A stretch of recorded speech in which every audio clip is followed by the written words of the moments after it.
자, 우리가 신앙생활하면서 가장 많이 듣는 말 중에 하나는 바로 하나님의 사랑이라는 말입니다. 그것은 우리가 섬기는 하나님의 대표적인 속성이 바로 사랑이기 때문에 그런 것입니다.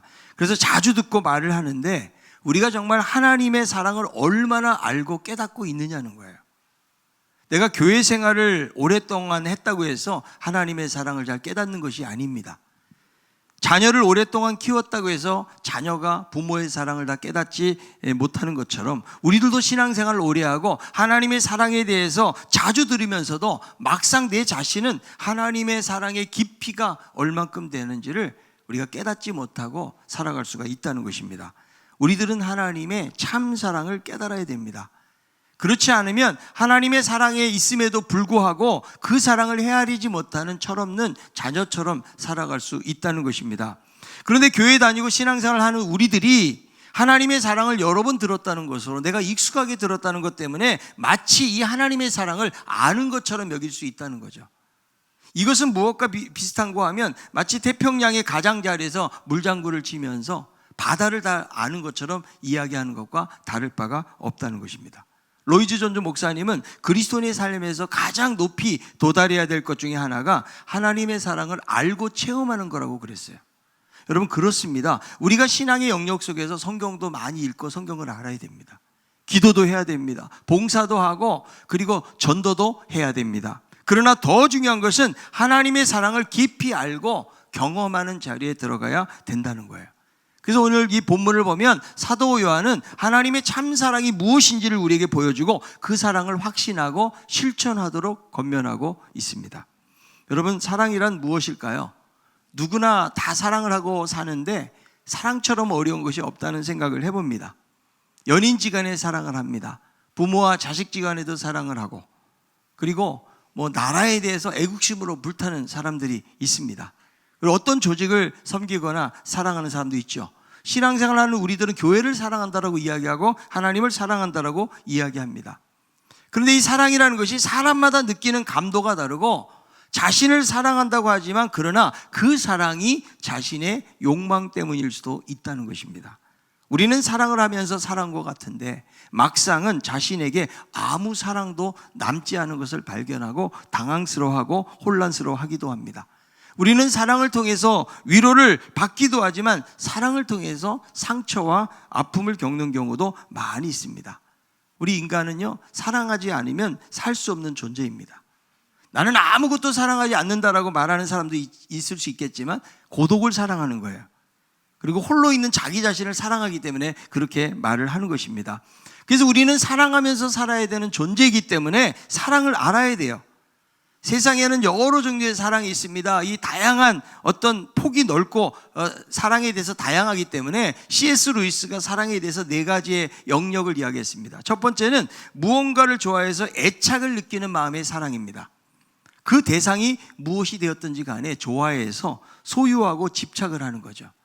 이것도 사랑이지만 이것은 인격과 인격 간의 코이노니아에 이르는 사랑이라고 말할 수가 없습니다. 인간이 인간을 사랑하는, 예를 들어서 친구나 가까운 사람을 사랑하는 사랑도 있죠. 그러나 이 사랑도 끼리끼리의 피해를 주기도 하고 이 사랑은 개인들에게 얼마든지 상처를 줄 수도 있다는 거예요. 여러분, 남녀 간의 사랑, 성적인 이끌림 때문에 상대방을 절대시하고 우상시하기도 하지만 씌어진 콩깍지가 벗어지면 실상을 알게 되어서 실망을 하기도 한다는 거예요. 마지막 4번째는 부모가 자식을 사랑하는 것과 같은 아낌없이 주는 사랑이에요. 그래서 이 4번째 사랑을 가장 숭고한 형태로 보았는데요, 내가 사랑하는 이성이 아니라고 할지라도 나랑 아무런 관계없는 사람인데 그 연약한 사람, 가난한 사람, 힘든 사람, 이런 사람을 사랑하는 거예요. 심지어는 굶주린 길고양이를 돌봐주고 채워주는 그런 사랑을 의미한다고 말할 수가 있습니다.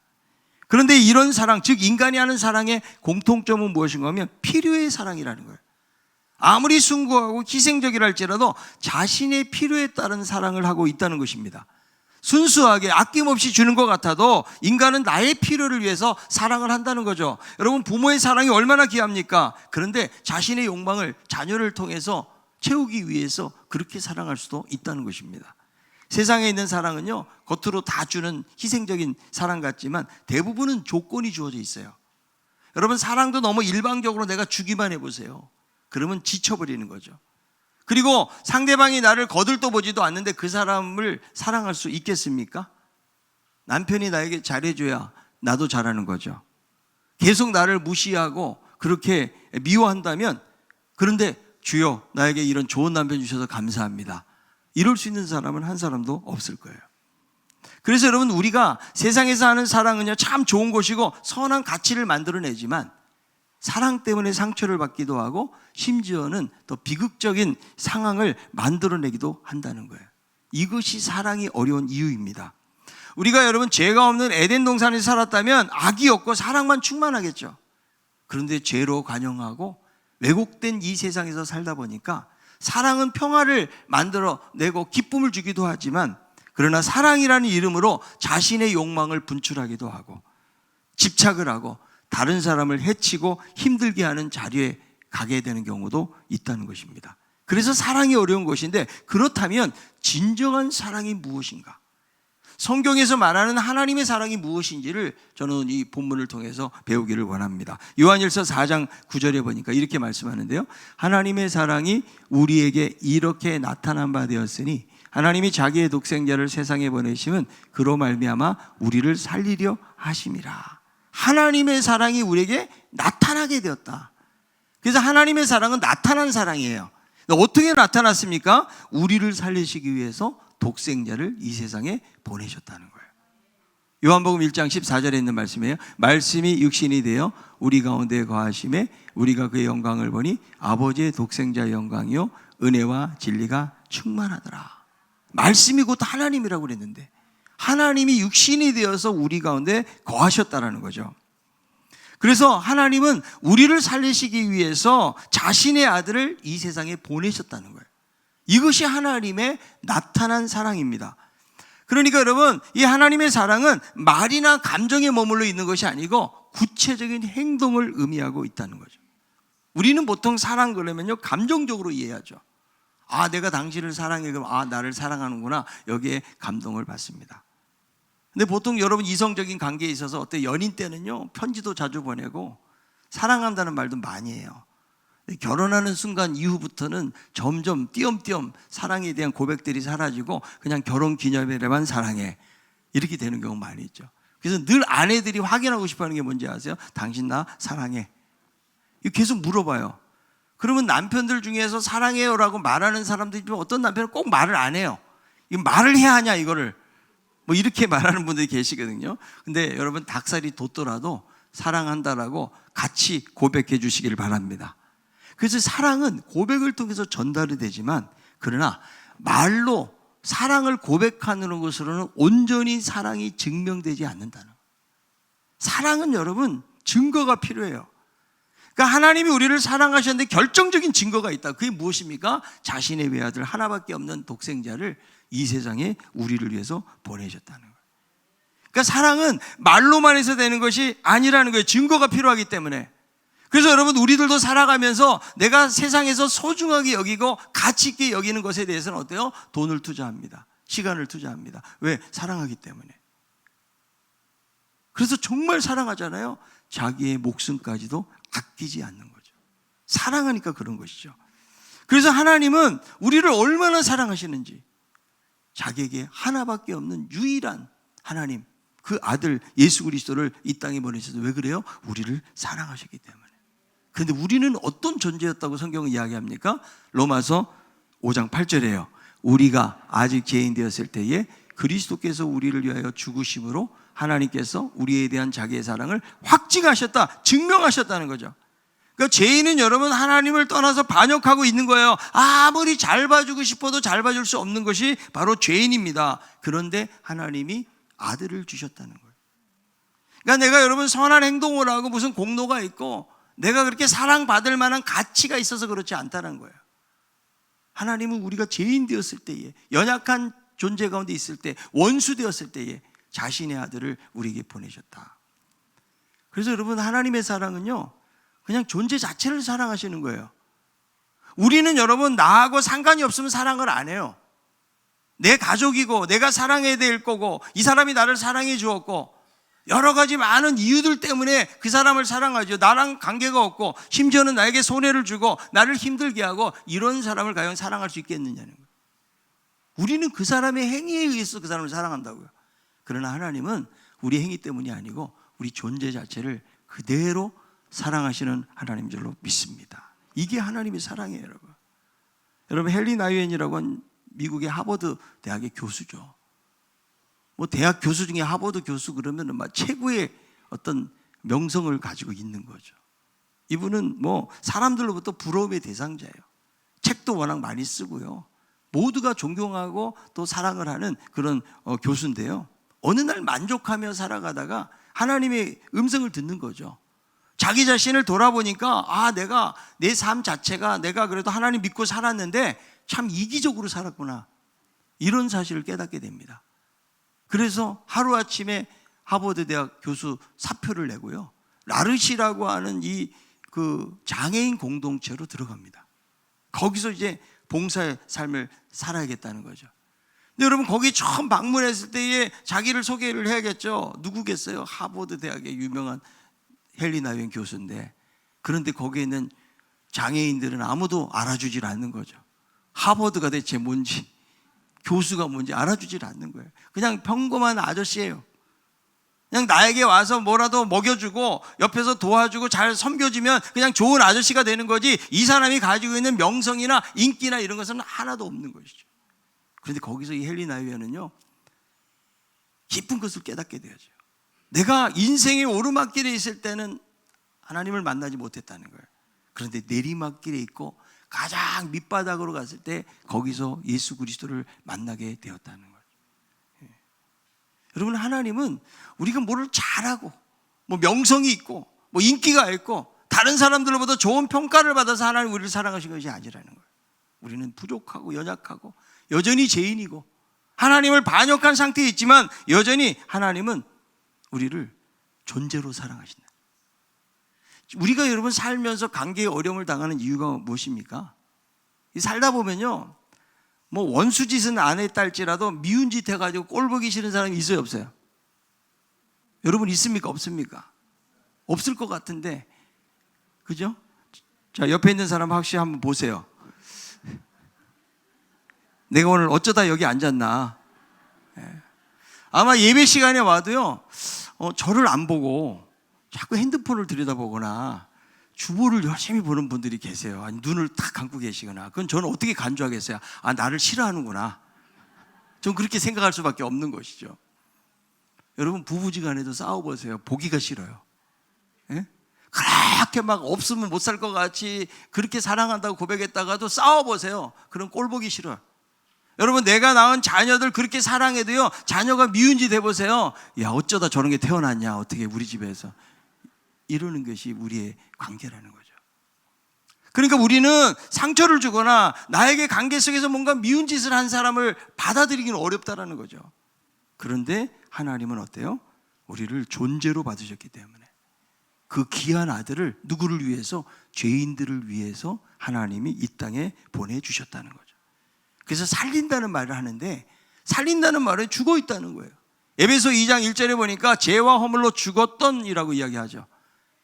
그리고 세상의 풍조를 따르고 공중의 권세자를 따르는 본질상 진노의 자녀들, 그것이 바로 우리들이라는 거예요. 그래서 하나님의 심판을 받을 수밖에 없는 죄인들이라는 거죠. 그런데 하나님 우리를 사랑하셨다는 거예요. 우리는 어떻게 보면 내가 살면서 나름대로 나는 선을 행하고 착하게 살고 그리고 남들에게 폐 안 끼치고 살면 그래도 나는 그래도 죄인이 아닌 것처럼 여겨질 수 있지만, 여러분, 죄인은 뭐예요? 하나님을 떠난 존재다. 하나님이 처음 세운 그 아담이 하나님의 말씀에 불순종하는 거예요. 자기가 주인 노릇한 거예요, 선악과 사건은요. 그래서 모든 인간은 아담이 대표였기 때문에 죄인이 될 수밖에 없고 선한 존재는 하나도 없는 거예요. 의인은 없나니 하나도 없다. 로마서 3장 23절 뭐라고 말씀해요? 모든 사람이 죄를 범하였으며 영광에 이르지. 모든 사람이 죄를 졌다는 거죠. 그래서 우리는 이렇게 겉으로 볼 때는 멀쩡해 보이지만 사실은 다 부패했어요. 그리고 성경은 뭐라고 말해요? 세상에서 가장 부패하고 더러운 것이 인간의 마음이라는 거예요. 우리는 여러분 마음을 알 수 없잖아요. 근데 옆에 있는 사람의 마음을 만약에 읽을 수 있다면 우린 같이 살기 힘들 거예요, 아마. 어떤 생각을, 나쁜 생각을 하고 있는지 모르기 때문에. 그게 겉으로 드러나지 않으니까 내가 저 사람 봤을 때 겉으로는 싫어도 아유 안녕하세요 집사님 이렇게 하는 거죠. 미소를 보이면서. 그런 속으로는 미운 감정을 여전히 가질 수 있다는 거예요. 에레미야 17장 9절에 이렇게 말씀하죠. 만물보다 거짓되고 심히 부패한 것은 마음이라 누가 능히 이를 알려마는. 그래서 에레미야는 만물의 가장 거짓되고 부패한 것이 무엇이다? 인간의 마음이라는 거예요. 여러분 세계 제2차 대전 때에 이 나치 정권이 유태인들을 학살하잖아요. 600만 명을 죽여요. 최고의 만행을 저지르는데요. 아우슈비츠 같은 수용소를 만들어가지고 주로 유대인들이, 폴란드인들도 있었죠. 110만 명 이상을 살해를 합니다. 하루에 막 3,000명씩 독가스로 죽여가지고 화장을 하고, 그리고 소련군이 진주했는데 7톤의 머리털이 한 창고에서 발견이 되었는데 나치는 그걸로 담요를 만들어서 입었다고 그래요. 수용소 의사였던 요제프 맹겔레는 어린이 수감자들 영하 20도의 동상에 걸리게 하고 남녀 아이들의 성기를 자르기도 하면서 생체 실험까지 감행을 했다는 거예요. 그들이 여러분 악행은요 경악을 금치 못하는 게 많이 있는데요, 인간이 얼마나 악하다는 것을 보여주는데 역사 속에서 여러분 이 사건만 그런 것이 아니죠. 우리가 알지 못하지만 전쟁이 일어나고 무참하게 살해당하고 또 고통당하는 그런 사건들이 역사 속에 너무나 많이 흘러와 있는 것이죠. 그래서 여러분 인간은 결코 선한 존재가 아니다. 인간의 사회는 그래서 타락해 있는 거예요. 아무리 우리가 유토피아를 만들려고 한다 할지라도 문명이 발달된다고 여러분 사회가 그렇게 되는 것이 아니라는 거예요. 왜? 인간이 죄인이니까. 우리도 여러분 다 죄인이고요, 죄의 가능성을 다 가지고 있어요. 단지 우리는 실행을 안 하고 있을 뿐이에요. 자, 옆에 있는 분에게 당신 오늘 보니까 엄청 참고 계십니다. 자, 한 번 더 해봅시다. 당신을 보니까 천사 같습니다. 왜냐하면 교회에서는 다 천사가 되거든요. 그죠? 겉으로 볼 때는 목사가 막 화내고 살 수 있어요? 예? 여러분들이 교회 와가지고 그래도 내가 다른 사람에게 좋은 평가받기를 원하는 마음들이 다 있는데 막 함부로 화를 내거나 이렇게 안 하는 것이죠. 그거는. 그래서 우리들은 전부 다 여러분 죄인이고요, 죄에 대한 가능성을 가지고 있어요. 그래서 이 죄로부터 우리 죄에 대한 대가를 받아야 되는데 그것은 무엇입니까? 영원한 형벌과 저주의 자리로 들어가는데 인간 스스로는 죄의 문제가 해결이 안 돼요. 그러니까 하나님의 방법이 필요한 거고 그 아들 예수 그리스도를 이 세상에 보내신 거예요. 여러분 세상에 어떤 종교가 하나님이 오시냐고요. 하나님이 스스로를 십자가에서 죽게 되어지는 그런 종교가 세상에 어디 있어요. 다 여러분 세상의 신으로 불려지는 것들은 데 대해서는 두려움을 갖게 만들고, 그죠? 막 경배하게 만들지, 자기가 스스로 이 땅에 오셔가지고 육신의 몸을 입고서 십자가에서 고난당해서 죽게 되어지는 그런 종교가 어디 있냐고요. 인류 역사상 그런 종교는 없어요, 여러분. 기독교는 이해할 수 없는 종교인 거예요, 그런 의미에서는요. 하나님이 왜 그런 길을 택하셨을까요? 죄의 대가가 죽음이기 때문에. 누군가가 대신 죽지 아니하면 제사함도 구원도 있을 수가 없기 때문에, 그래서 하나님은 사랑이니까 자신이 희생시켜서 죄인 된 인간을 구원하신 거죠. 여러분 이 하나님의 사랑은 어떻게 표현이 되어집니까? 요한일서 4장 10절이에요. 요한일서 4장 10절, 사랑은 여기 있으니 우리가 하나님을 사랑한 것이 아니요 하나님이 우리를 사랑하사 우리 죄를 속하기 위하여 화목제물로 그 아들을 보내셨습니다. 사랑은 여기 있다는 거예요. 이 원문에도 보면 강조하고 사랑이 여기 있다. 그러니까 내가 하나님을 찾고 내가 하나님 앞에 나아간 것 같지만 하나님이 우리를 찾아오신 거예요. 내가 하나님을 사랑한 것 같지만 하나님이 우리를 사랑하신 거예요. 아멘. 여러분 내 믿음으로 구원받은 것 같지만 그렇지 않아요. 하나님의 사랑 때문에 우리가 구원을 받게 된 것이죠. 우리의 죄를 위해서 화목제물로 자기의 아들을 바치신 거죠. 그래서 이 사랑만이, 하나님의 사랑만이 우리들을 죄와 저주로부터 구원해 낼 수가 있는 거예요. 여러분 이 세상 살면서요 누가 나를 이렇게 사랑해 준 적이 있나요? 우리는 사랑을 하며 사는 것 같지만 무조건적인 사랑이 안 된다고요. 다 여러분 겉으로 볼 때는 엄청 사랑하는 것 같죠. 자기 자식이니까 사랑하는 거예요. 다 이유와 조건을 가지고 있다는 것이죠. 그래서 여러분, 우리들은 하나님의 사랑에 대한 모조 사랑을 하고 있는 거예요. 진정한 사랑이 아닐 수 있다는 거죠. 그래서 우리는 사랑한다고 하면서도 질투합니다.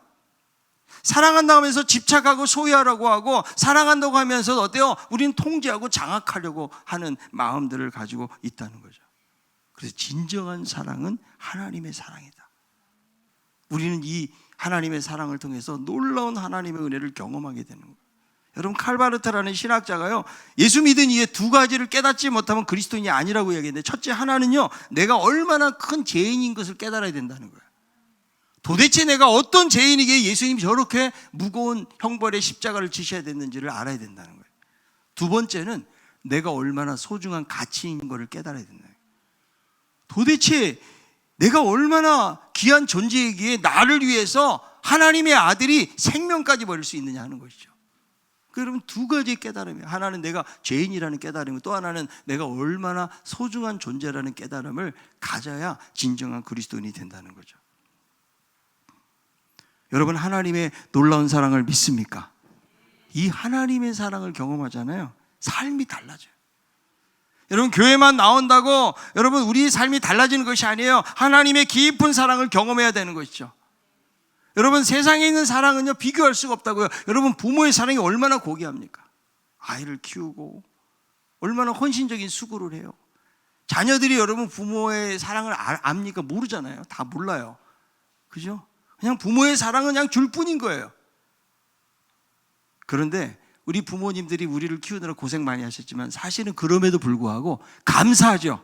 감사하나 또 한편으로는 부모 때문에 상처받고 부모 때문에 힘들어하는 분들도 많이 계시다고. 왜 그럴까요? 충분히 채울 수가 없기 때문에. 여전히 거기에도 결핍이 있는 거예요. 아무리 고귀한 사랑을 하는 것 같고 모든 것을 다 내주는 것 같지만, 그러나 그것만 가지고 우리의 공백을 채울 수가 없다라는 거죠. 그래서 여러분, 하나님의 사랑을 만나잖아요. 그럼 내가 어린 시절에 상처 있고 힘들고 어렵고 부모의 사랑을 제대로 못 받았어도 놀라운 내 안에 평안과 회복과 변화가 생겨요. 저도 부모님이 일찍 돌아가셨지만요, 하나님의 강력한 사랑을 만나고 나니까요, 내 안의 외로움과 내 안의 그 결핍과 내 안의 이 부족함들이 메꿔지는 거죠. 그래서 여러분, 날마다 하나님의 사랑을 우리가 경험하는 것이 너무나 중요하다라는 것이죠. 아멘. 여러분, 하나님의 사랑을 경험할 때 비로소 인생이 바뀌는 거예요. 그리고 가장 소중한 것이 무엇이라는 사실을 알게 되어지는데, 이것이 세상에 있는 것이 아니라는 거죠. 여러분, 성경도 보세요. 성경에 어떤 말씀들이 있어요? 쓸데없고 허접한 삶을 살아가는 사람들이 무엇을 만나요? 예수님의 사랑을 경험하는 거예요. 현장에서 가늠하다가 세리와 같이 악한 짓을 하면서 살다가 그냥 질병으로 그냥 38년 동안 병자로 있다가 수많은 사람들이 무엇을 만나요? 예수님이 그냥 율법대로 딱딱 처리해가지고 원칙대로 그렇게 하신 게 아니잖아요. 예수님의 그 사랑 받아주시는 거예요. 나병 환자들 다 격리돼서 살아야 되는데 예수님께서 친히 만지시면서 안수해 주시고 병자들을 만지시고, 여기서 그들의 삶이 변화가 되고 감동을 받는 거예요. 여러분, 우리를 바꾸는 거는요, 하나님의 사랑이에요. 하나님이 왜 우리에게 그러면 이런 사랑을 부어주신 것일까요? 서로 사랑하라고. 제가 요한일서 4장 11절에 있는 말씀이에요. 사랑하는 자들아, 하나님이 이같이 우리를 사랑하셨은즉 우리도 서로 사랑하는 것이 마땅하다. 여러분, 사랑해야 될 이유, 그 동기가 뭐냐면 하나님이 사랑하셨다는 거예요. 그러니까 여러분, 나와 상관없고 나를 힘들게 하고 나를 어렵게 했던 그 사람을 왜 사랑해야 되는가? 우리가 이미 죄인이었을 때 그런 놀라운 사랑을 받았기 때문에. 여러분, 사랑하지 않으면 성경은 과연 그것을 무엇이라고 말하는가? 요한일서 4장 7절 8절에 있는 말씀 읽어봅니다.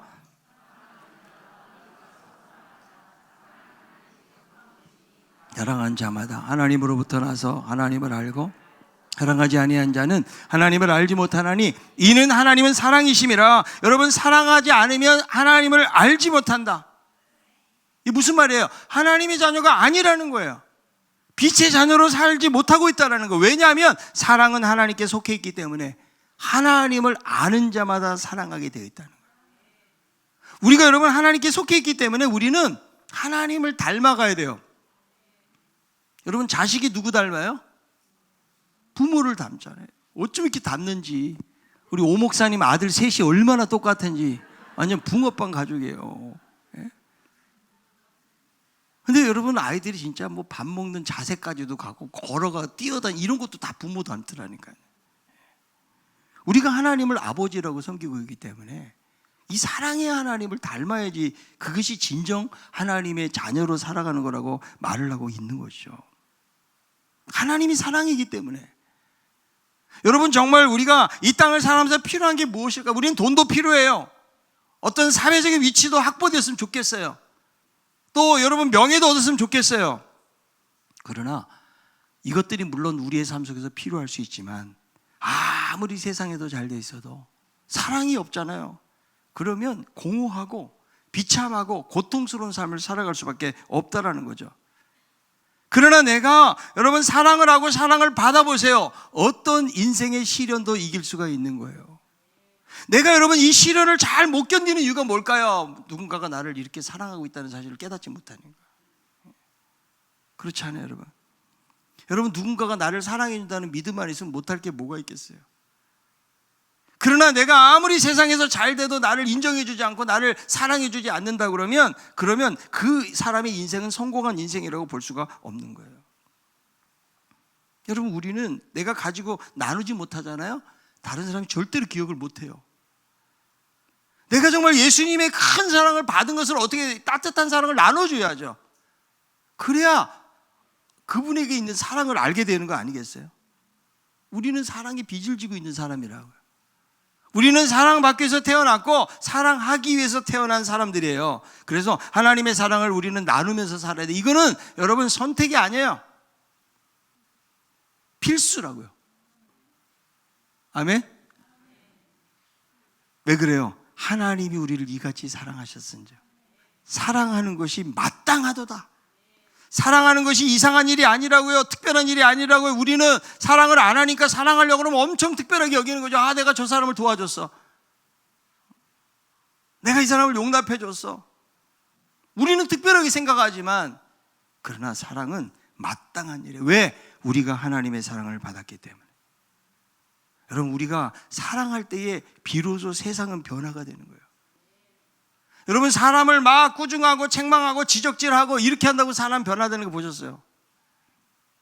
그러니까 여러분 충고한 게 얼마나 힘든지 아세요? 그런 거 있잖아요. 내가 이 말 안 하려고 했는데 말이야 그러면서 기분 나쁘게 생각하지 말고 들으라고 그러면서 말한다니까요. 그러니까 여러분 조언이 참 어려워요. 그게 왜? 그 사람에게 상처가 되고 꽂힌 게 될 수가 있기 때문에 아 자기는 뭐 잘났다고 그런다고 이럴 수 있다니까요, 여러분. 그런데 여러분 사랑하면 허물을 덮어주고 좀 기다려주는 게 사랑이라고 저는 생각해요. 막 계산하고 따져가지고 이것은 저것은 이거고 여러분 옳고 그름을 가지고 따지고 살다 보면 절대로 사랑의 공동체가 될 수가 없다라는 거예요. 여러분 요즘 나는 힘이 하나도 안 듭니다 이런 분 계십니까? 대부분 다 힘들다고 그래요. 이 힘든 세상을 이겨내는 방법은 뭐냐? 하나님의 풍성한 사랑을 받고 이 사랑을 나누는 거예요. 마더 테레사는 말했어요. 사람을 향한 깊은 존경심과 신뢰는 인간을 변화시킨다. 먼저 여러분 사랑이 교회에서만이 아니고 가정에서 우리 사랑이 회복되길 바랍니다. 부부지간에 여러분 사랑이 회복되길 바랍니다. 아내에게도 문자를 보내세요. 남편에게도 문자 보내세요. 사랑해라고. 근데 잘못해가지고 사망해 이러면 안 됩니다. 사랑해로 보내세요. 여러분 인생을 얼마나 오래 사느냐가 중요한 게 아니잖아요. 내가 몇 개월을 살더라도 사랑하면서 살다가 세상을 가야 되는데 우리는 다 후회해요. 뭘 후회해요? 사랑하지 못한 거 후회한다고요. 우리는 너무 소중한 사람들이 우리 주변에 있음에도 불구하고 함부로 대하고 무시하고 정말 진심으로 잘 받아주는 삶을 살지 못할 때가 너무나 많이 있지 않습니까? 오늘 이 말씀을 통해서 우리는 사랑해라고 말하면서 이제는 사랑의 실천을 해야죠. 왜냐하면 사랑에는 증명이 필요하기 때문에. 그래서 여러분, 가정 안에서도 내가 내 아내를 위해서 무엇을 좀 해야 될까? 그런데 뭐가 필요하다고요? 실천이 있어요. 증명이 필요해요. 진짜 사랑하면 설거지라도 하고, 진짜 사랑하면 내가 남편을 위해서 무엇을 할 수 있을까? 여러분, 이것을 서로 여러분 고민하면서 산다고 해보세요. 그러면 여러분 서로 싸울 일이 뭐가 있겠어요? 서로 아껴주는데. 서로 탓하고 원망하고, 그죠? 이게 다 당신 때문이야. 여러분, 이렇게 하니까 여러분 가정에 문제가 생기는 거 아니겠어요? 좀 우리 크리스찬의 가정들이 좀 부부 사랑이 좀 깊어졌으면 좋겠어요. 근데 특별한 일이 되면 안 된다고요. 예수 잘 믿으니까 저렇게 서로 사랑하고 사는구나, 이렇게 돼야죠. 내가 여러분 어떤 종교적으로 막 기도도 잘하고 뭐 교회에서 봉사도 잘하고 사역도 잘 해내는 거, 이것도 중요하겠죠. 그러나 성경이 우리에게 말씀해 주는 것은 그게 아니에요. 진짜 이 사람이 성숙해 가는 것은 무엇입니까? 내가 얼마만큼 사람들을 받아주고 사랑할 수 있느냐. 여러분, 이 사랑은요, 내가 안 되는 이유가 뭐냐면 내게 아니라고요. 하나님께 속해 있다고. 진정한 사랑은요. 그러니까 나는 막 사랑하기로 결단하고 내가 좀 사랑해야지, 오늘부터 좀 사랑해야지, 말로만 끝나버려요, 그게. 그래서 하나님께 속해 있기 때문에, 하나님의 풍성한 사랑, 하나님 나를 어떻게 사랑하셨나, 나를 정말 조건 없이 사랑하시고 나 같은 죄를 이렇게 사랑하셨기 때문에 때로는 내가 이 사람 보면 화가 나고 나를 미워하고 나에게 손해를 끼치고 나에게 어려움을 준 사람이라 할지라도, 주님이 나를 이렇게 받으셨는데 내가 사랑해야지. 우리는 1만 달란트라는 빚을 탕감받았는데 100데나리온 빚진 자를 목살을 짚는 거예요. 왜 그래요? 하나님의 한량없는 사랑을 우리가 깊이 경험하지 못하고 있는 거죠. 여러분, 아무리 교회가 욕을 먹고 불완전해도 그래도 세상하고는 달라야 되는 거 아니에요? 우리가 잘 못 살아서 그렇죠. 제대로 살아보면요, 여러분, 교회 공동체는 천국이 되는 거 아니겠어요? 아멘? 서로가 좀 위해주고 아껴주고 섬겨주고 이래야 되는데, 내가 이렇게 오래됐는데 나를 안 알아준다는 거죠. 내가 다른 사람을 알아주지 않으면서, 여러분, 예수님의 황금줄이 뭐예요? 대접받고자 대접하라. 이 사람이 나를 냉랭하게 대하는 이유는 뭐냐면 내가 냉랭하게 대했기 때문에 그렇다는 거예요, 예수님. 여러분, 뿌린 대로 거두는 거예요, 인간관계는요. 그 사람이 연약하고 힘들고 심지어는 나에 대해서 전혀 보상하지 못하는 사람이라 할지라도 그리스도의 사랑으로 이 사람을 품어주고 안아줄 때에 거기서 여러분 공동체 속에 변화가 생기는 거 아니겠어요? 우리 권사님 보니까 너무 사랑이 충만하다. 우리 집사님 보니까 정말 사랑으로 가득 차 있어. 그게 사람을 변화시키지, 지식이 많고 돈이 많고 뭐 세상적인 모든 걸 갖추고 있다고 해서 여러분 그 사람을 통해서 감동받는 게 아니라고, 오히려 자기 잘난 척만 한다고 그래요, 사람들은요. 그죠? 그런 내가 충분히 그런 위치에 있지만 정말 주님의 공동체에서 섬기는 자세로 다른 사람을 돕고 섬기고 낮아진 자세로 가면 훨씬 존경을 받아요. 저 사장님인데 저렇게 집사님으로서 교회에서는 정말 사람들 잘 섬기고 사랑하는 분이야. 여러분, 이게 진정한 존경이고 이것이 신앙의 성수가 아닐까요, 여러분? 여러분, 이런 걸 우리는 놓치고 있어요, 우리가. 우리는 종교적인 어떤 행위에는 익숙해지는데 정말 하나님 아버지의 놀라운 사랑에 대한 그 거룩한 가치, 그 위대함, 이거를 우리가 잘 깨닫지는 못해요. 그러니까 항상 너무 단호하고 엄숙하고 막 옳고 그런 것만 따지고. 여러분, 절대 예수님 보면 예수님 전혀 안 그러시잖아요. 예수님 뭐 그렇게 거룩하게 힘주고 이렇게 다니셨다고 그러면 사람들이 감동받지 않았을 거예요.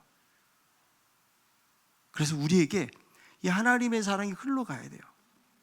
오늘 우리가 이 말씀을 듣고 내가 어떻게 이제 내 가정에서, 내가 직장에서 어떻게 내가 사랑의 실천자로 살아갈 수 있을까? 여러분, 내가 가지고 있는 자원으로는 막 좀 폼 잡다가 끝나요. 그냥 하나님의 사랑은 한량없는 사랑이 우리에게 부어지는 거죠. 그 사랑으로 생각할 때 내가 이 사람 도무지 용납이 안 되는 사람이지만 용납을 하게 되는 거고, 그 하나님의 사랑이 나에게 흠뻑 경험이 되어지만 이 연약한 사람이고 아무도 돌보지 않는 사람이지만 그러나 그 주님의 사랑이 나를 주장하는 거예요. 그 사랑으로 그 사람을 안는 거죠. 여러분, 이게 신앙의 성숙이 아닐까요? 여러분, 공동체 성숙이 뭘까요? 많은 사람들이 모이는 게 성숙이 아니라고요. 여러분. 우리 한 사람 한 사람이 예수님을 닮아가지고, 아버지 우리 하나님을 닮아서 그분의 사랑의 속성을 가지고 자기 자신을, 자기 아들을 십자가에 내보내신 것처럼 우리들도 주님, 내가 아버지 닮은 자녀이기를 원합니다. 하나님의 사랑을 아는 사람은 하나님의 사랑을 실천하는 사람이에요. 안다고 괜히 우리는 하나님 사랑 알아요, 내가 성경도 압니다, 내가 기도도 잘합니다. 그는 하나님을 사랑을 아는 것이 아니래요. 그 하나님의 사랑이 나를 통해서 흘러가서 우리가 가져야 될 그리스도의 긍휼, 그 사랑, 그 섬김, 그 아름다움이 여러분 우리가 가는 곳마다 일어나야 되지 않을까요?